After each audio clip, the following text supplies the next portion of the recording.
In the fall of 1982, Eva and I quit our jobs to spend a year traveling around India and Southeast Asia. On September 22nd, we took a British Airways overnight flight to London, and from there to New Delhi, arriving early in the morning on September 24th. We spent the next 7 months traveling around India and Sri Lanka.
Our final destination in India was Darjeeling. On April 15, 1983, we flew India Airlines from Darjeeling to Patna, and from there to Kathmandu, the capital of Nepal. It was a thrilling flight over the snow-capped Himalayan mountains and the fertile Kathmandu Valley below. In the 17th century, the Kathmandu Valley was divided into 3 small independent kingdoms: Kathmandu, Patan, and Bhaktapur. We started with Kathmandu. We checked into the Paradise Guest House for 2 weeks. Our clean and comfortable double room with hot shower cost $15 a day, and that included a big breakfast served on the roof terrace. Kathmandu is so small you can stroll from one end to the other in about half an hour. Yet its old royal quarter called Durbar Square is possibly the most exotic square we've ever seen. It's a veritable forest of multi-tiered temples and palaces.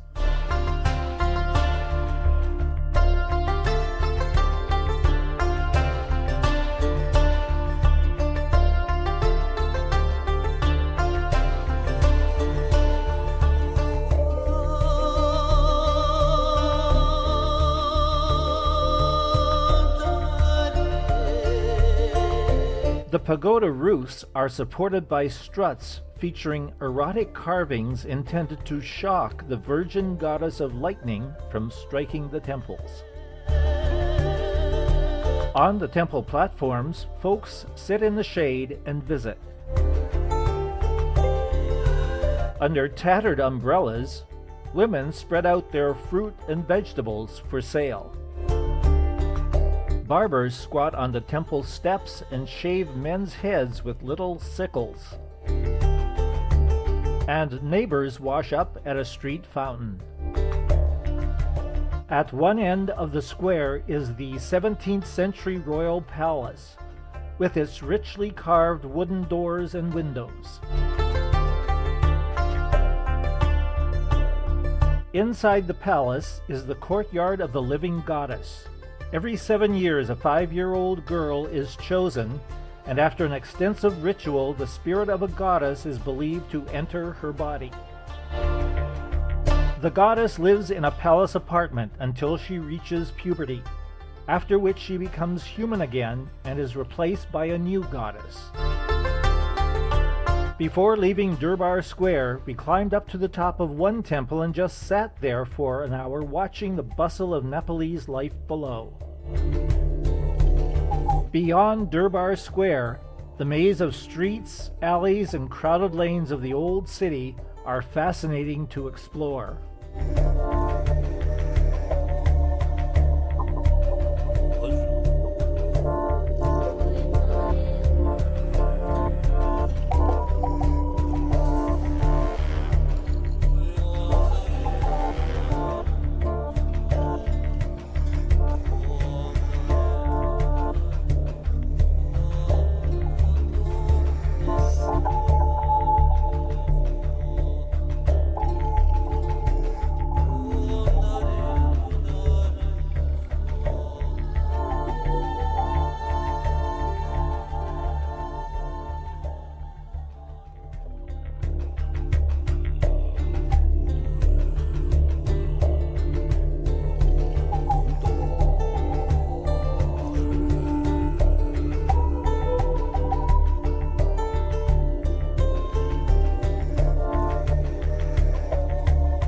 On one of our strolls, we encountered hundreds of people in a procession.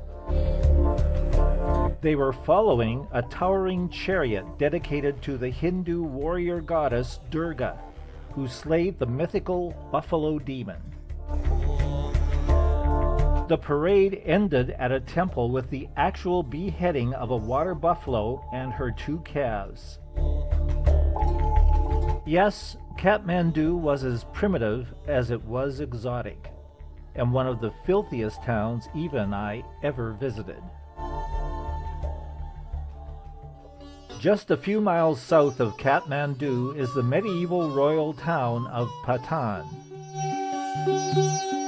Patan was once a separate little kingdom, and like Kathmandu, it has a Durbar Square with an old royal palace and a picturesque collection of pagoda temples.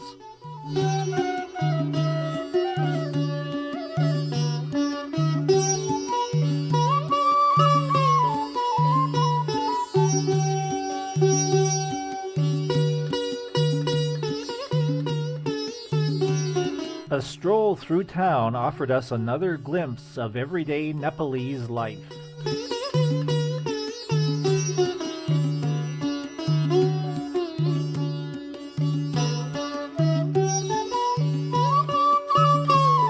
"10 miles east of Kathmandu lies the medieval royal town of Bhaktapur.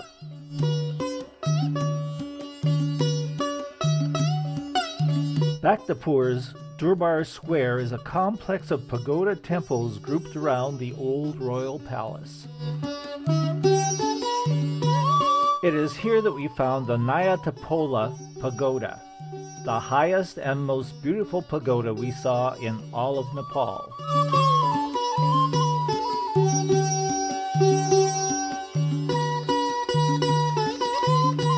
Also in the square is this giant cobra.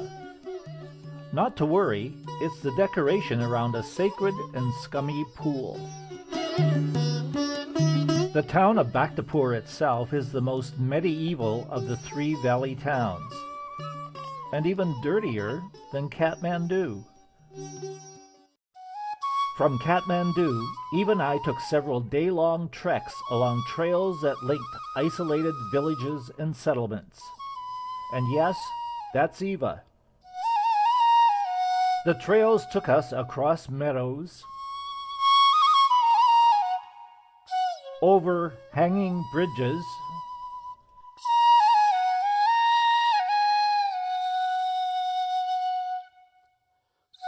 and past villages of red brick houses with thatched roofs. One trek took us to a country shrine where a large statue of the Hindu god Vishnu sleeps on a bed of snakes. It was carved from stone in the 11th century. On another trek, we climbed to a Buddhist stupa high on a forested hilltop. 4 pairs of huge, unblinking eyes gaze over the countryside. The Buddhist monks gathered at prayer time and slowly circled the courtyard in a clockwise direction, spinning the hundreds of prayer wheels as they passed by. Alas, their prayers were not answered around noon on April 2015. That's when a devastating earthquake killed nearly 9,000 people in Nepal and destroyed many of the centuries-old buildings that we had visited.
Back in 1983, we took a minibus from Kathmandu to Pokhara in western Nepal. The scenery was exciting enough, but it took a tiring 7 hours to cover the 120 miles. We checked into the Monal Hotel overlooking a beautiful lake. This was the view from our balcony. We had come here to see the full panorama of the Himalayan mountains, but the monsoons arrived early and it rained most of the 3 days we were in Pokhara. The soaring peaks played hide and seek behind the clouds, and we only got rare glimpses of the awesome Annapurna Range. Between downbursts, we bicycled out into the countryside and along the lake.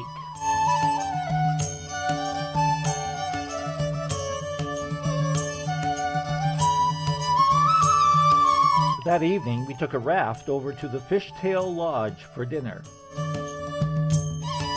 On our last day, the clouds finally parted and we got a stunning view of the perfectly shaped and still unclimbed Fishtail Peak, which rises to over 23,000 feet. We decided to fly back to Kathmandu on Royal Nepal Airlines. But we had second thoughts when we saw that the airport doubles as a cow field between landings. It was a 20-seater, and as we flew along the length of the mountains, Eva captured some thrilling aerial views of the Kathmandu Valley. Before landing at the Kathmandu airport.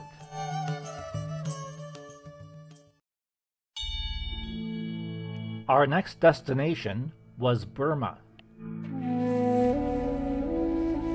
To get there, we flew Burma Airways from Kathmandu to Calcutta and then on to Rangoon, the capital of Burma.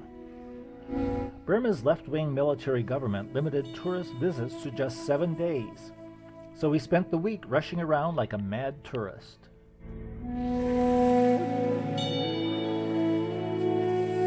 It was late afternoon when our plane descended at Rangoon Airport. Rangoon was built by the British in the 19th century when Burma was a British colony. It must have been an attractive city at one time with its wide tree-lined streets and 3-story colonial buildings. But in 1983, it looked like a town on the verge of collapse.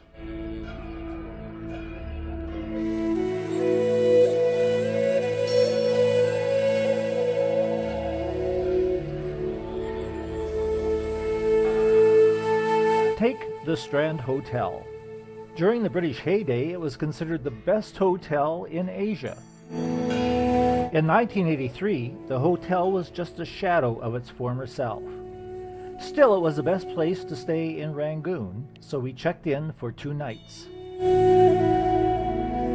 After breakfast the next morning at the Strand, we hailed a tricycle rickshaw, which is actually a bicycle with a sidecar on which 2 passengers sit facing opposite directions, and then we headed off to Rangoon's most important site, the Great Shwedagon Pagoda, which towers above the city from its hilltop site. Our trishaw dropped us at the foot of the sacred hill, where a giant mythological monster guards the entrance. We removed our shoes and socks and climbed barefoot up the covered stairway, flanked by souvenir and handicraft stalls. At the top, we stepped out of the dark stairway onto the blindingly bright, scorchingly hot marble platform. When our eyes and feet finally recovered from the shock, we saw before us the great, graceful, bell-shaped dome of the Shwedagon, rising 300 feet above its base and entirely covered with 8,000 gleaming gold plates. More than 80 smaller pagodas, temples, and shrines, stuffed with Buddha statues, encircle the central dome. One curious item that we encountered was a giant 23-ton bronze bell, which the British accidentally dropped into the Rangoon River while trying to cart it off to Calcutta as a war trophy.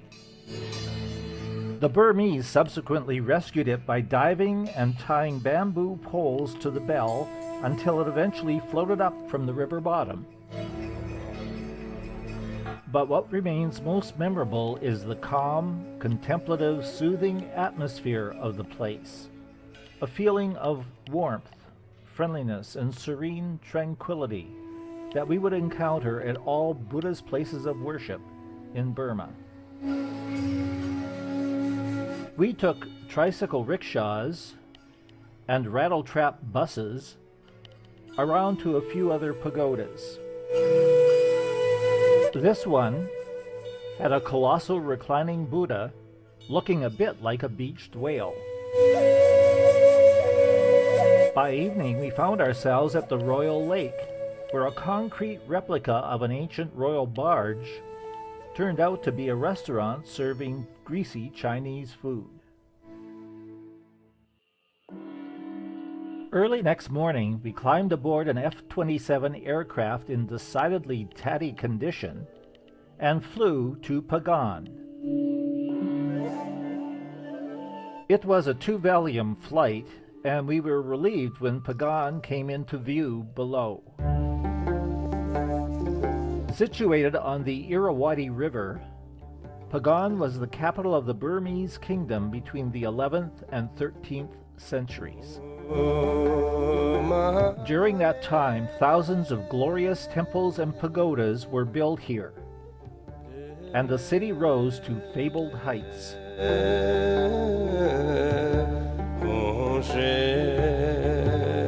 Then Kublai Khan and the Mongol hordes invaded from China, and Pagan was quickly abandoned.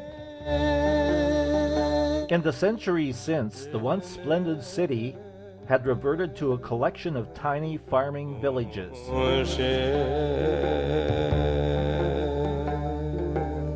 The ancient houses, shops, even the royal palaces were all built of wood and had long since rotted away. However, the original pagodas and temples were constructed of brick and stone, and over 5,000 of them picturesquely dotted the farmers' fields. To explore this amazing site, we hired a horse cart for $10 to trot us around all day. clip-clopping along dusty tracks and across fields to various temples and pagodas.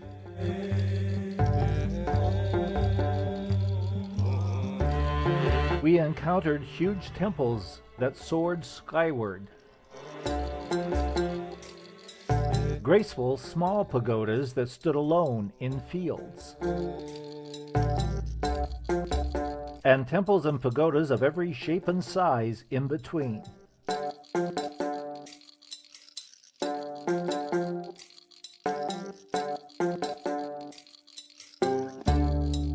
Some buildings have been restored to their original splendor. Others were crumbling piles of stone and mortar.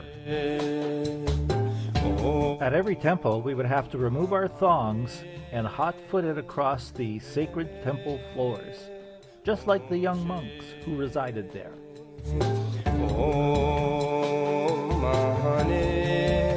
In late afternoon, we climbed the steep stairway to the upper terrace of this temple to watch the sun sinking dramatically behind the hills on the opposite bank of the Irrawaddy River.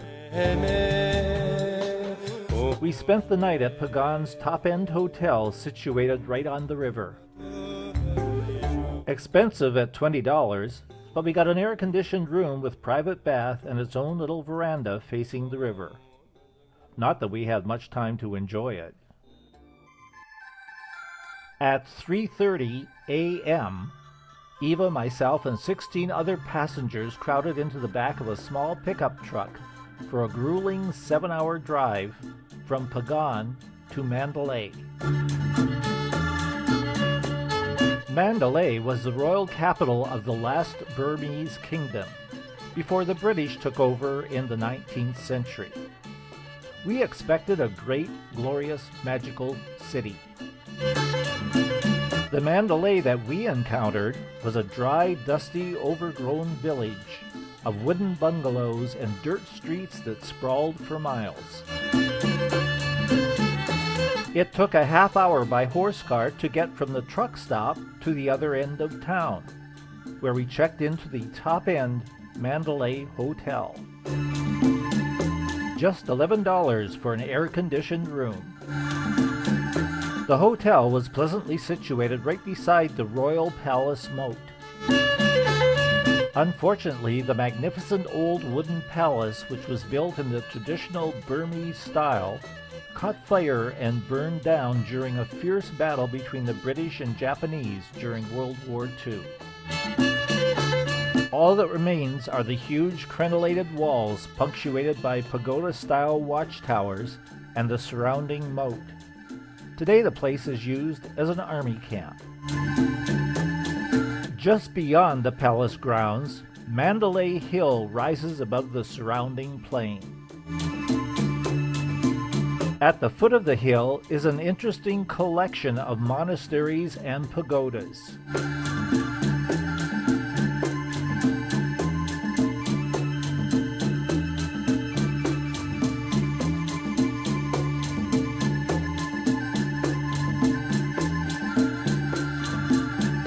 A covered stairway winds up the hill like a mini version of the Great Wall of China. We climbed barefoot up the sacred steps to the pagoda on top. For a stunning sunset view over the pagodas below, the muddy Irrawaddy River, and the city of Mandalay hidden under a canopy of palm trees. Then it was back to the Mandalay Hotel for a roast beef dinner and a cool bottle of Mandalay beer. Next morning, we hired a tricycle rickshaw to pedal us over to the Irrawaddy River. En route, we got a close-up view of everyday street life in Mandalay.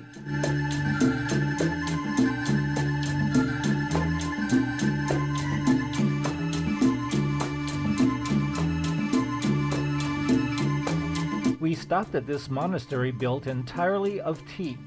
It's one of the few traditional wooden buildings left in Burma, and even it was deteriorating due to neglect. Eventually, we reached the banks of the Irrawaddy River, which provided us with scenes of constant interest.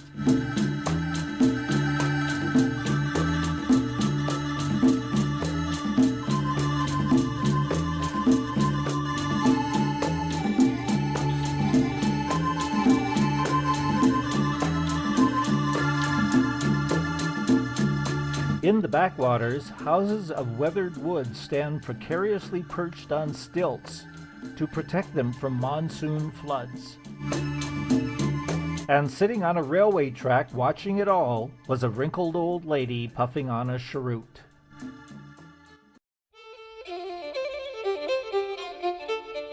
Our next destination was Mymio, once a British hill station. Mandalay has a fleet of rattletrap old jeeps left behind by the Americans from World War II, and these depart regularly for Mymio as soon as a full load of 8 passengers has squeezed on board. It took 2.5 hours to chug the 40 miles uphill to Mymio. We were greeted by yet another nutty Burmese form of transportation, miniature stagecoaches. Believe it or not, this is the standard way to get around town. We took this one to an old English country mansion called Candycraig. It was built in 1906 as a rest and retreat place for the British lads who spent months working in the remote teak forests of Upper Burma for the Bombay Burma Trading Company. We checked in and swept up the curving staircase to the upper landing and into a huge old-fashioned room with a curtained-off dressing area and an attached bathroom, all for $6. We spent the afternoon cycling around the botanical gardens.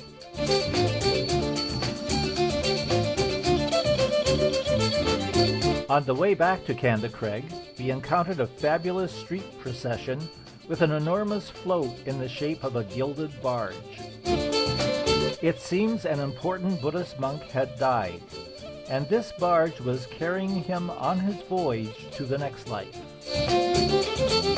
That evening at Candycraig, we swapped travelers' tales with the 6 other guests, while savoring a typical English dinner of roast pork, mashed potatoes and gravy, with fresh strawberries and cream for dessert. At 4 a.m. next morning, we boarded an unstable bus for the ride back to Mandalay and caught the 7 a.m. express train from Mandalay to Rangoon.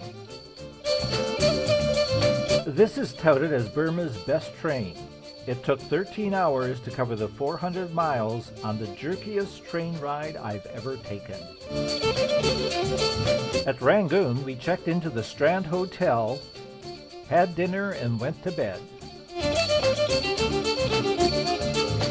We spent the next morning lounging around the hotel, recuperating from our 7 days in Burma whirlwind tour. In early afternoon, we took a taxi out to the Rangoon airport. With only 1 hour of our 168 hours left, we boarded our plane. As the plane lifted off and circled over Rangoon, we spotted a tiny golden dot glittering far below. It was the Shwedagon Pagoda bidding us a goodbye. An hour after leaving Rangoon, we landed in Bangkok, the capital of Thailand. Bangkok is a sprawling modern city of 4 million, hugging the banks of the Chao Phraya River. It's noisy, confusing, and often overwhelming, a victim of unplanned growth and commercialism. Yet remarkably, the people who live in this hostile environment are happy, easygoing, and courteous. And tucked away in Bangkok's chaotic surface are several places that provide a quiet escape from the traffic-clogged streets. The best way to get to these oases of civility is on the buses, which are frequent, uncrowded, and cost only 7 cents a ride. Our first stop was the Grand Palace, where the kings of Siam once held court. As we walked through the gate into the central courtyard, the street noise faded, and we were surrounded by a splendid collection of ornate palaces and temples, their multi-tiered roofs featuring curved gables and glazed roof tiles that glittered like jewels. What an enchanting fairyland! Bangkok has about 400 temple monasteries called Wats, and their high walls also provide a quiet haven from the street noise.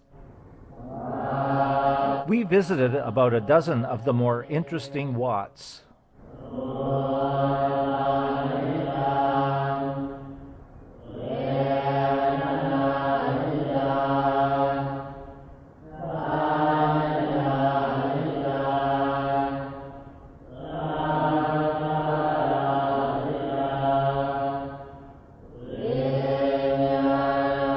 In every Wat, saffron-robed monks strolled serenely among the spires and sculptures, or sat calmly on the floor worshiping in front of the Buddha statues.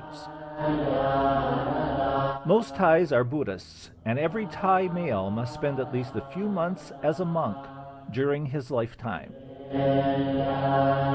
And every Thai home has a small temple-like spirit house set on the property. At first we thought they were elaborate birdhouses, but a monk explained that these tiny temples are there to accommodate the spirits of the land on which the current owners have erected their homes, shops, or offices. The Chao Phraya River runs through Bangkok and provides another refreshing escape from the noisy traffic. We hopped aboard a ferry and enjoyed a 3-hour cruise along the river, drifting past riverside Wats and temples, and women paddling canoes. All this for less than $1.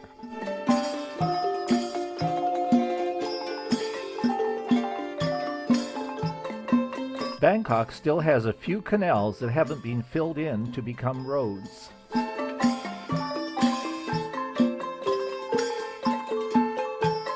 Long-tail boats serve as water taxis on these canals. We took one to this traditional teak house built by Jim Thompson, an American entrepreneur who developed the Thai silk industry. On the other side of the canal is a backwater village of his silk weavers.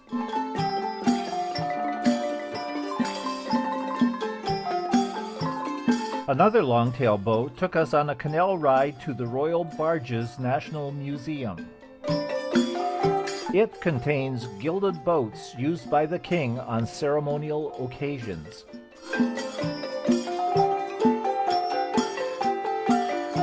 From there, we continued out into the countryside, where people live in stilt houses built over the water.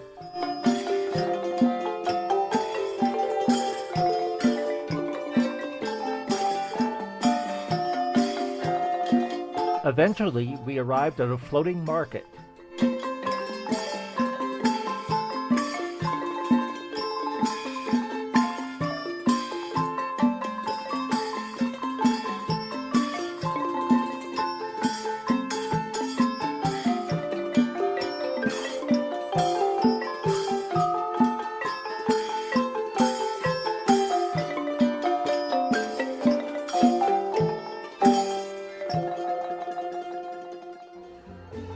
Back in the city, we summoned the courage to sample Bangkok's street life.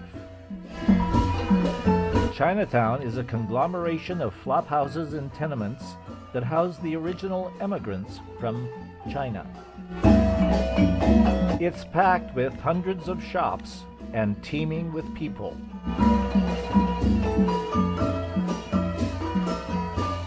The markets offer a bewildering assortment of oddities.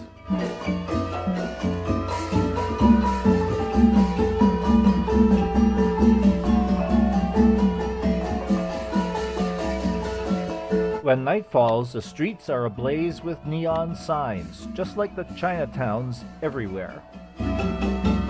We also went to an arena to catch an evening of Thai boxing. Anything goes, kicking, kneeing, elbowing, punching, as frantic Thai music whips the crowd and the boxers into a frenzy. But Bangkok's best-known entertainment is the sex trade. It all started during the Vietnam War, when American soldiers headed to Bangkok for their rest and recreation programs, and the city became the sex capital of the East. Pat Pong Road is the center of go-go bars, strip joints, massage parlors, and VD clinics. To upgrade our entertainment standards, we spent an evening enjoying a performance of classical Thai dancing in the garden of the Grand Old Oriental Hotel.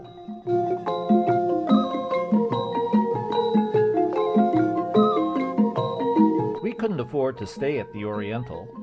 Instead, we checked into the Star Hotel, considerably more modest, but still quite comfortable. Before leaving the city, we took a day-long return train trip from Bangkok to Kanchanaburi. Our train passed through a fertile countryside with flooded rice fields.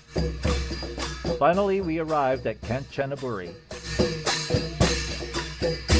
In World War II, it was the starting point of the infamous Japanese Death Railway, built by Allied prisoners of war to connect Thailand with Burma on the other side of the mountains.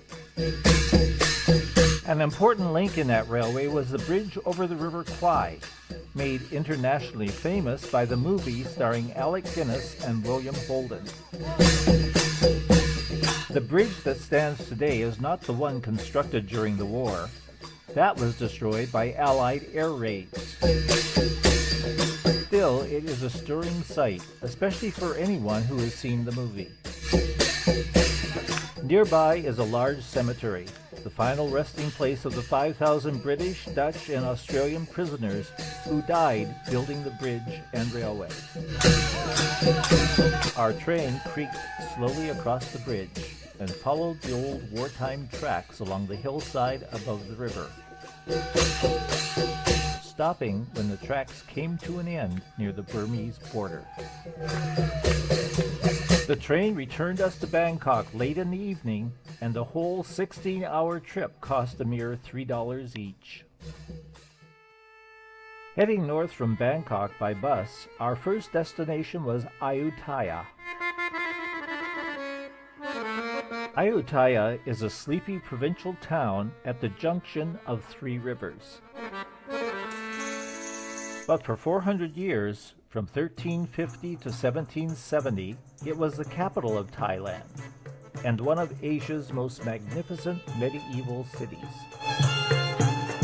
Then the Burmese attacked and destroyed the city. We hired a three-wheeled tuk-tuk to drive us around to the widely scattered ruins of the medieval palaces and temples. Some of the old buildings have been partially restored. Most, however, are decaying and overgrown with vegetation. It was at these crumbling ruins that we imagined we had just discovered a lost city.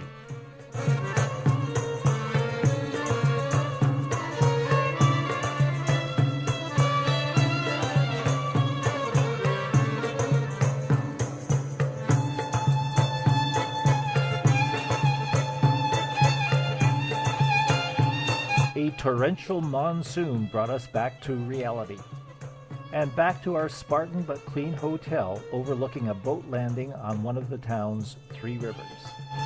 A good deal at $4.50 per night. Our next destination was Sukhothai. Our train took the better part of a day to reach it. Sukhothai was Thailand's first capital, but its period of glory lasted only 100 years, from 1250 to 1350. As in Ayutthaya, we hired a three-wheeled tuk-tuk to drive us around to the widely scattered ruins. The centuries-old temples and palaces here were in even worse condition than the ones in Ayutthaya.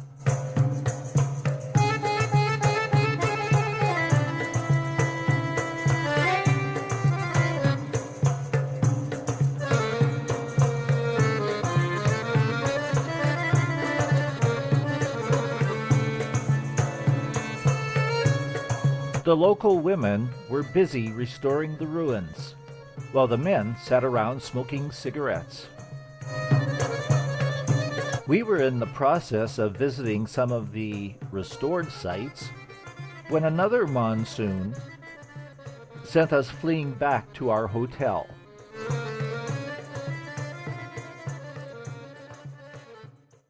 Next on our itinerary was Chiang Mai in the far north. It was a long haul by bus through a scruffy countryside, but we finally reached Chiang Mai and checked into the Summit Hotel. Chiang Mai lies in a wide valley ringed with hills. From the 13th to the 16th century, it was the capital of its own kingdom, and you can still see the walls and moat that encircled the old royal city. Today, Chiang Mai is a modern commercial metropolis with noisy motorcycles and sidewalk hustlers.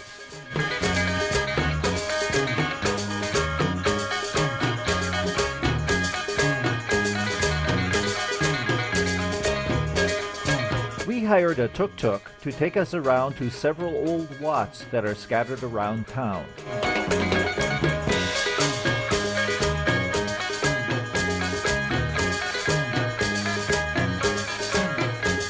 A highlight was climbing this stairway up a steep hill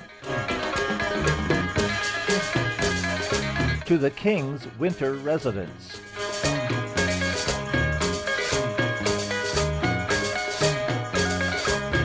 The nearby village of Borsang is devoted entirely to making and painting paper umbrellas and fans.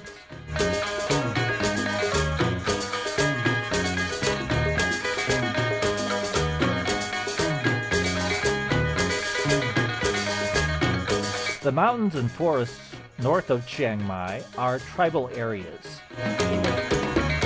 And so we boarded a small pickup truck that drove us high up into the mountains.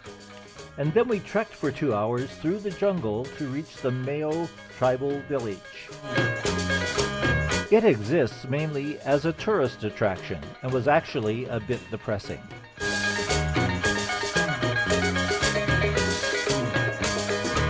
That evening we had much more fun at the reconstructed tribal village back in Chiang Mai, because it didn't pretend to be anything more than a tourist show that included dinner, a jigger of Mekong whiskey, and colorful tribal dances.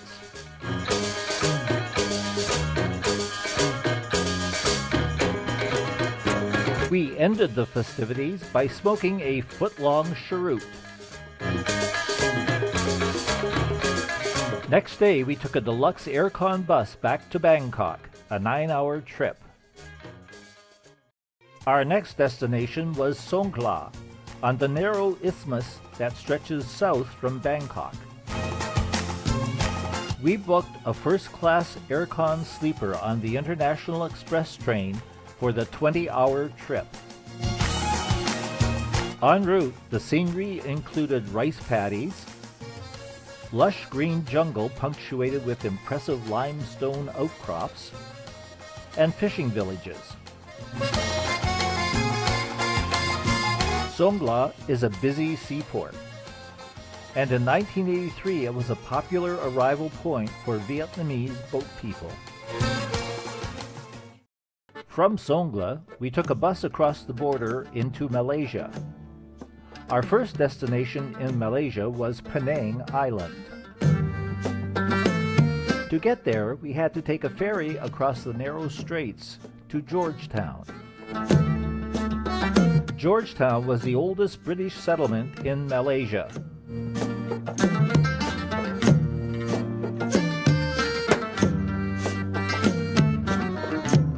Many of the colonial buildings are still intact, making Georgetown one of the most pleasant and charming towns we encountered in Southeast Asia.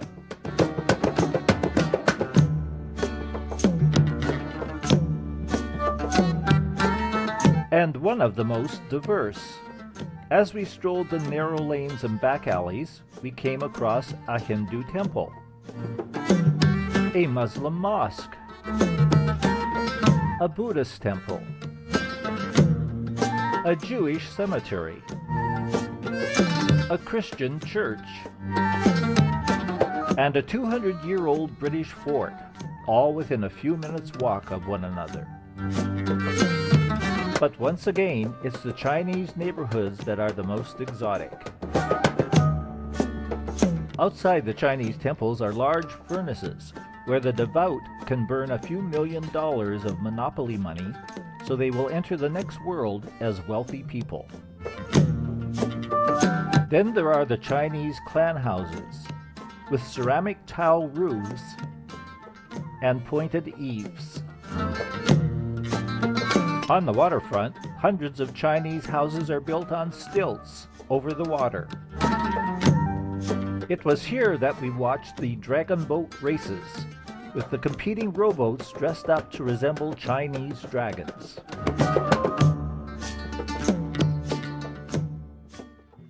By hopping on and off local buses, we made a complete circuit of the island in a single day. We visited the Snake Temple, where live snakes are draped over everything.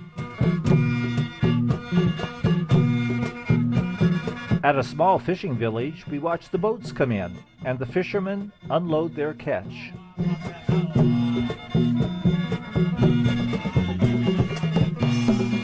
After relaxing for half an hour at a beach resort, we headed inland to an elaborate pagoda temple rising above a murky pond packed with turtles. From there, we took a thrilling funicular ride half a mile up through a dense jungle to the top of Penang's highest hill, where we enjoyed panoramic vistas of the island and Georgetown far below. Our next stop was Kuala Lumpur, the capital of Malaysia. We boarded a deluxe aircon bus and spent the next 6 hours traveling through a luxuriant jungle. En route, we passed several rubber plantations and villages of traditional teak houses raised on stilts, some with thatched palm leaf roofs. Kuala Lumpur sounds exotic, but it's just another modern, nondescript, sprawling Southeast Asian city. Believe it or not, this is Kuala Lumpur just 100 years earlier, in 1884. By 1900, the British had established a residency here, and the colonial town was built over the next 2 decades.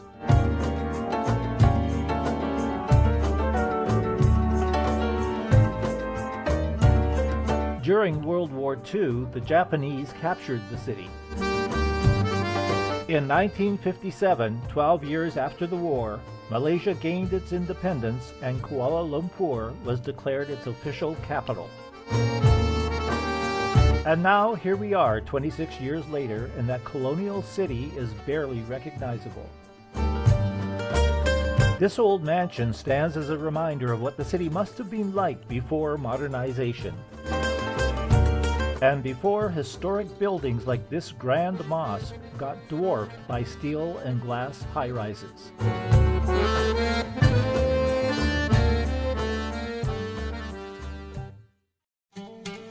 Our last stop in Malaysia was Malacca, reached in a couple of hours by bus. Malacca is Malaysia's oldest and most historic town. In the 15th century, it was the center of an Islamic empire, and that's when this mosque was built. In the 16th century, Malacca was conquered by the Portuguese. That's when this gate to the town was built, and this Catholic church.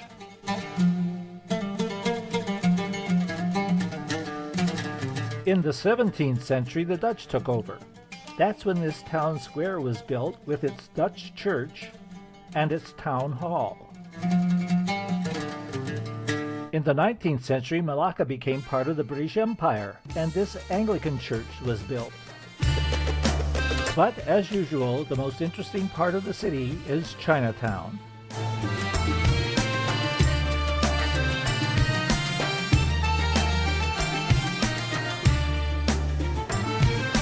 We followed a funeral procession through Chinatown and up a hill to the oldest Chinese cemetery in Malaysia. It is still used for burials today. Our next destination was Singapore. As soon as our aircon bus crossed the long causeway that connects Malaysia with Singapore, we knew we were in a whole new world, a futuristic Chinese city more modern than Toronto. Yet, less than 200 years ago, this island was nothing more than a quiet fishing village. In the early 19th century, Sir Stamford Raffles of the British East India Company set about transforming Singapore into a great trading port and naval base. After World War II and the decline of the British Empire, Lee Kuan Yew became the Prime Minister of Singapore. In 1966, he decided to pull Singapore out of Malaysia and develop the city as an independent country. He hired the world's best architects to create a stunning tropical garden city of aircon shopping centers, luxury hotels, and new roads. In 1983, less than 20 years later, this is what Singapore looked like. Although many of the citizens had moved into new high-rise apartment buildings, they still hung their laundry out the windows to dry. Luxuriant parks soften the straight lines of the modern buildings and help make the city so pleasant. To keep the city tidy, anyone caught littering is fined $500. Jaywalkers are fined $50. Big cars are taxed off the streets, and smoking in public places is forbidden. Yes, it's an iron-handed government, but Singapore is the cleanest, brightest, most efficient, attractive, and affluent country we encountered in Southeast Asia. However, there is no law against pure kitsch. So the main tourist attraction in Singapore is the Tiger Balm Gardens, which is like a weird combination of a Chinese Disneyland and Madame Tussauds.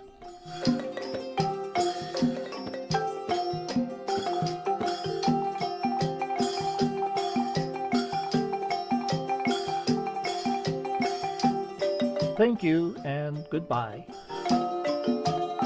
We had a much more rewarding evening at this park watching a 4-hour-long live performance of a Chinese opera. Singapore's port is the world's 4th largest.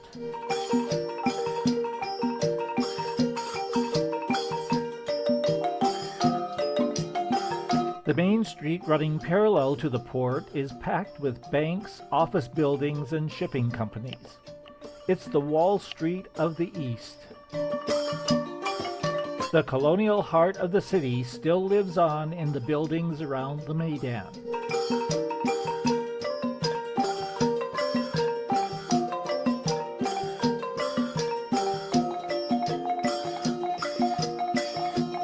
The queen of them all is the Raffles Hotel, an oasis of grace and charm. We spent a day lounging around the famous Palm Court while sipping Singapore slings.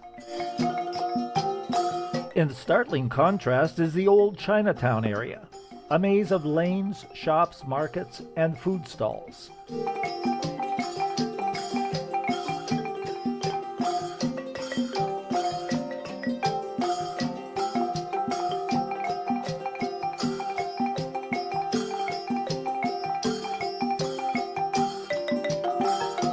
we come across older men playing backgammon, a fellow taking a break on a park bench, and of course laundry poles poking out of tenement windows. We stayed in a family-run Chinese guest house and got a quiet airy room for just $20, a bargain in Singapore. It was in Chinatown that we met some adventurous travelers who told us that China had just begun granting individual tourist visas through Hong Kong. For decades, no tourists were allowed into China. Then, 6 years earlier, in 1977, China opened its doors to strictly supervised group tours. Well, now that didn't interest us. But now we had an opportunity to be among the first foreigners to travel around China on our own. We immediately canceled our plans to visit Indonesia and the Philippines and got a plane ticket to Hong Kong. China, here we come.